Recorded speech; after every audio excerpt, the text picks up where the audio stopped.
অতিরিক্ত গরমের মধ্যে একটুখানি ঠান্ডা খার না মন চায় খেতে, এবং ছোট বাচ্চারা দোকানের সামনে গেলে তো বলারই বাহিরে, কারণ তাকে কিনেই দিতে হবে আমের জুস। কিন্তু সে কি জানে তার এই আমের জুসেই তার জীবন কেড়ে নিতে পারে? কি অবাক হচ্ছেন? অবাক খাওয়ার কোনো কিছুই নাই, বলছি এমন এক বাস্তবতার গল্প।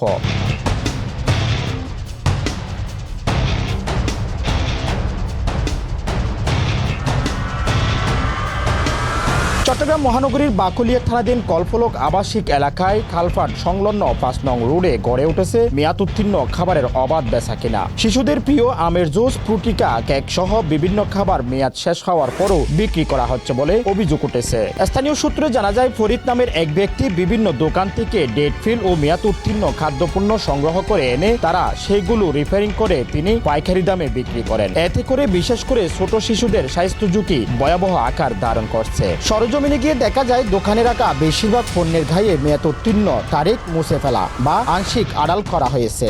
এমনকি কিছু খাবারের প্যাকেটে কোনো মেয়াদ উল্লেখই নেই, অথচ প্রতিদিন অসংখ্য শিশু ও অভিভাবক এসব পণ্য কিনে খাচ্ছেন অজান্তেই।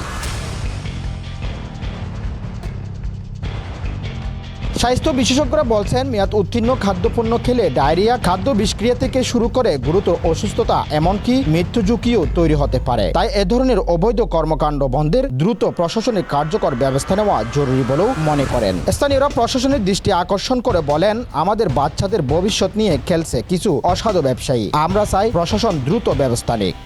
Desk news, CTG channel 9, Chittagong.